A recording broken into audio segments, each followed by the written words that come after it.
When we find ourselves unable to stop thinking about someone, it often feels like our mind is trapped in a continuous loop, repeating the same thoughts and emotions over and over again. This experience can be exhausting and confusing, leading us to wonder why our brains won't simply let go.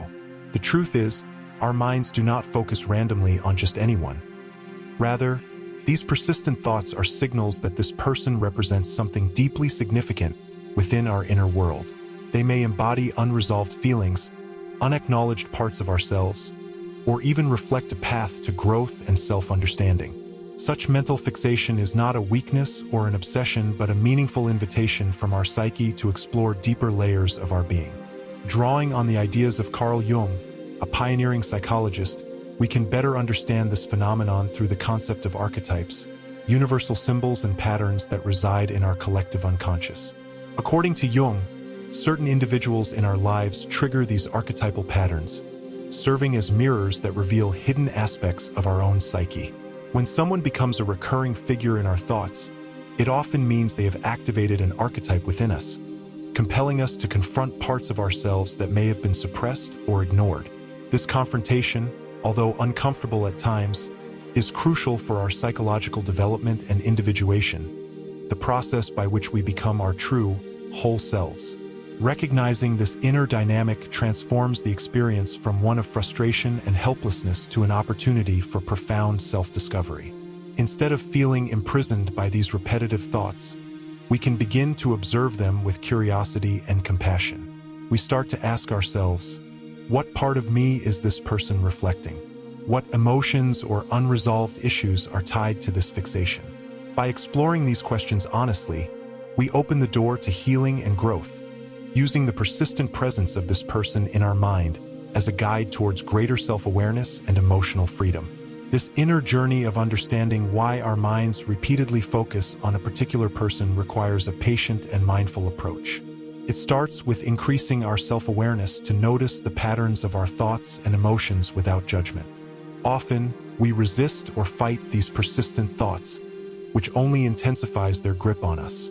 Instead, by gently observing these mental loops, we allow ourselves to see what lies beneath them: unresolved feelings, unmet needs, or unconscious projections. These projections might be aspects of ourselves that we deny or disown, which get reflected onto the other person, making them seem larger than life or overwhelmingly significant in our mental landscape. This process of self-exploration echoes Jung's theory of the shadow, the parts of ourselves we reject or hide because they feel unacceptable or painful. When someone continues to occupy our thoughts, it can be because they embody a shadow aspect that we have not yet integrated. Bringing this shadow into conscious awareness is not easy. It involves facing discomfort, fear, or even grief. But this confrontation is essential for healing and growth. By acknowledging these hidden parts within us, we begin to reclaim our power and restore inner balance. The repeated thoughts, therefore, are not a curse but a call to integrate these shadow elements and move towards wholeness. Mindfulness practices, journaling, or therapeutic techniques can be powerful tools in this phase of discovery. They help us create a safe space to explore the emotional charge tied to the person we can't stop thinking about, uncovering the root causes of our attachment. Understanding that this attachment is a reflection of our own inner work reframes the experience, turning what once felt like a mental trap into a profound opportunity for self-awareness and transformation. Once we begin to understand the deeper reasons behind our persistent thoughts, the next step is to gently shift our focus from fixation to emotional neutrality. This doesn't mean erasing the person from our lives or denying their importance, but rather changing our relationship with the thoughts and feelings that arise. Emotional detachment, or what some might call disidentification, allows us to observe our inner experiences without being overwhelmed or consumed by them. Practicing mindfulness meditation is particularly effective in cultivating this stance. By learning to watch thoughts as they come and go, like clouds drifting across the sky, we reduce their power to control us. This mindful observation creates a mental space where emotions can be felt without triggering automatic reactions or compulsive rumination. Over time, this space expands, and the grip of repetitive thinking loosens. We realize that our identity is not tied to these thoughts or to the person we fixate on, but is rooted in a larger, more stable sense of self. This process is supported by understanding that attachment to someone can be linked to unmet emotional needs or unresolved inner conflicts. As we cultivate emotional neutrality, we begin to address these needs from within, finding ways to nurture and soothe ourselves independently. The repeated mental loops begin to fade as our inner resources grow stronger. In this way, freeing our minds from repetitive thoughts is not about avoidance, but about reclaiming our emotional autonomy and rediscovering our true self beyond the cycle of fixation. With a growing sense of emotional neutrality, we can begin to embrace the opportunity for personal growth and healing that these persistent thoughts present. Rather than viewing the fixation as a burden or weakness, it becomes a doorway into deeper self-awareness. This inner struggle often signals that there are parts of ourselves that have been neglected or repressed, emotions, memories, or aspects of our identity that seek recognition and integration. This process of self-integration is crucial because it allows us to become whole. When we face these hidden parts with compassion instead of resistance, we reduce their power to hijack our mental space. The repetitive thoughts about the person gradually lose their intensity, as they are no longer linked to unmet needs or unresolved pain. Instead, they transform into insights that guide us toward healing and wholeness. In this way, the mind's repetitive focus on someone is not merely a problem to fix, but a meaningful invitation to understand ourselves better and evolve. By engaging with these inner dynamics consciously, we reclaim control over our thoughts and emotions and open the door to a richer, more authentic life experience. As we begin to cultivate emotional neutrality, something profound happens. What once felt like an overwhelming mental prison becomes an opportunity for deep personal growth and healing. The endless loop of thoughts about a particular person is not merely an annoying fixation or a sign of weakness. It is a powerful signal from our subconscious mind that there are unresolved emotions or neglected parts of ourselves demanding attention. These persistent thoughts often arise because within them lie clues to wounds that have yet to be healed or aspects of our identity that have been denied expression. When we start to view this mental preoccupation as a doorway rather than a dead end, we open ourselves to the possibility of integration and transformation. It is through facing these hidden parts, whether they are feelings of loss, regret, longing, or even admiration, that we can begin to reconcile internal conflicts and restore balance within our psyche. This process requires patience, self-compassion, and a willingness to explore the emotional terrain that we might have avoided in the past. The journey toward self-integration is fundamental to becoming whole. Instead of allowing these thoughts to control us, we learn to observe them with curiosity and detachment, recognizing that they are reflections of deeper inner dynamics. As we do so, the intensity of the fixation gradually diminishes, no longer fueled by unconscious pain or unmet needs.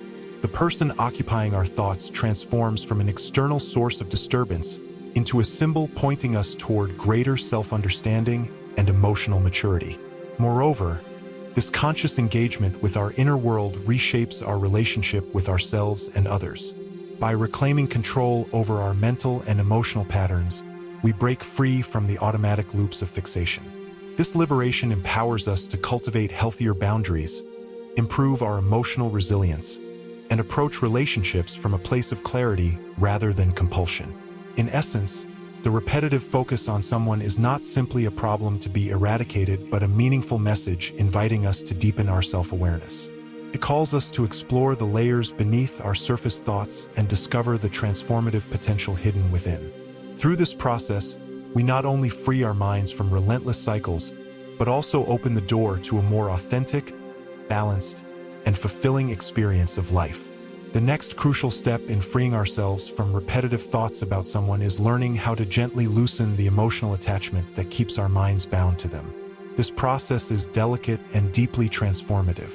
It does not call for erasing the importance of the person from our lives or pretending that the connection never existed. Instead, it asks us to shift our perspective from obsessive, uncontrollable thinking to a more conscious and mindful awareness of our mental and emotional states. When a person occupies our thoughts incessantly, it often means there is a strong emotional charge tied to those thoughts. Whether it is longing, regret, unresolved conflicts, or even admiration, these feelings create a magnetic pull, trapping us in a cycle where the mind keeps replaying memories, scenarios, or fantasies related to that individual. The key to breaking free lies in developing a mindful presence that allows us to witness these thoughts without being swept away by them. Mindfulness, as a practice, encourages us to become observers of our inner world. Instead of reacting automatically to every intrusive thought, we learn to pause, notice the thought, acknowledge it, and let it pass like clouds drifting across the sky. This simple but profound shift reduces the intensity of emotional reactions and weakens the grip those thoughts have over us. Rather than being prisoners to our minds, we reclaim the role of the conscious observer, regaining power over our mental landscape. This emotional detachment should not be mistaken for coldness or indifference. It is not about shutting down our feelings or ignoring the significance of the person. On the contrary, it is about cultivating what can be called emotional neutrality, a balanced state of acknowledging emotions without being overwhelmed or controlled by them. Imagine standing by a riverbank and watching the water flow by instead of being carried away by the current. This metaphor captures the essence of mindful detachment, feeling without drowning. Such a state allows us to experience feelings of love, pain, nostalgia, or even frustration without those emotions dictating our every thought and behavior. This balance is essential because it provides a foundation for healing and growth. When we stop resisting or suppressing difficult emotions, we create space within ourselves for acceptance and transformation. The practice of mindful detachment is not an instantaneous cure but a gradual journey. It requires patience, compassion towards oneself, and consistent effort. At first, our minds may rebel and return stubbornly to the same thoughts, but with persistence, the compulsive nature of these mental loops begins to weaken. Over time, the mental space once consumed by obsessive thoughts expands and opens up to new perspectives and possibilities. By releasing the overwhelming emotional charge tied to these repetitive thoughts, we free up significant mental and emotional energy. This newly reclaimed energy can then be redirected toward more meaningful aspects of our lives, pursuing personal growth, nurturing healthy relationships, and cultivating inner peace. In this way, mindful detachment acts as a bridge from mental captivity to liberation, from being controlled by past attachments to embracing the freedom of present awareness. It is a skill that, once developed, empowers us to live with greater clarity and emotional resilience, enabling us to move forward without being held back by the shadows of repetitive thinking. Once we begin to loosen the emotional grip of obsessive thoughts, we often encounter an unexpected void. This silence, though peaceful on the surface, can feel deeply unsettling. After all, the person we kept thinking about had unknowingly become a part of our psychological scaffolding, filling emotional gaps, offering distraction from deeper wounds, or serving as a projection screen for unacknowledged desires. Without them occupying that mental space, we are left face to face with something more profound, ourselves. This is where the real work begins. The mind, now free from its fixation, doesn't automatically find peace. It often shifts into restlessness, confusion, or even sadness. Why? Because what we thought was a longing for them was often a longing for something in us that was never fully healed or seen. Carl Jung famously said, "Until you make the unconscious conscious, it will direct your life and you will call it fate." In this moment of inner stillness, the unconscious starts to surface, revealing old fears, unmet needs, and childhood wounds that had been camouflaged by our obsession with another person. Sometimes, we use our emotional attachments as a distraction from confronting our inner emptiness or our unresolved identity. We imagine that if this person just stayed, returned, or loved us the way we hoped, everything inside would finally feel complete. But the uncomfortable truth is, no one outside of us can fill the space that was meant to be filled by self-understanding. The person we kept thinking about wasn't the solution. They were a mirror. And what we saw in that mirror was the reflection of parts of ourselves we hadn't yet learned to embrace. The void left behind is not a punishment. It's an invitation. It asks us to turn inward, to explore who we are beyond our attachments. What do we truly crave beneath the obsession? Love, validation, safety, worthiness. And can we begin to offer those things to ourselves, rather than endlessly seeking them from another? Jung's shadow theory becomes especially relevant here. The obsessive thoughts we had weren't just about love or loss. They were expressions of something buried deep in the unconscious. The shadow holds all the parts of us we've disowned. Insecurities, loneliness, vulnerability, unexpressed rage, and hidden longing. Obsessing over someone was often a way to avoid facing that shadow. But now, as the silence grows louder, we are called to enter that darkness with curiosity rather than fear. This isn't easy, but this is where transformation lives. When we stop chasing someone else, we begin the far more important journey of returning to ourselves. And with every step we take inward, we reclaim another piece of our power, another layer of our identity, and another fragment of peace. And so, the people who haunt our thoughts are rarely random intrusions. They are symbols, reflections, mirrors to the hidden chambers of our own psyche. When we dare to ask why someone lives so vividly in our mind, we are, in truth, asking who we truly are beneath all the roles we've played. This is not weakness. It is the beginning of profound self-awareness. Carl Jung once said, "Until you make the unconscious conscious, it will direct your life and you will call it fate." Perhaps this person, whoever they are, was never just about love, loss, or longing. Perhaps they were a messenger, nudging you toward the parts of yourself you've been afraid to face. And now you have a choice, to remain stuck in the loop of thought or to step forward bravely into your own becoming. If this journey resonated with you, take a moment to reflect and share your thoughts in the comments. I'd love to hear your story. And if you found value here, don't forget to like the video and subscribe to the channel. This is just the beginning. Until next time, stay curious and stay true to yourself.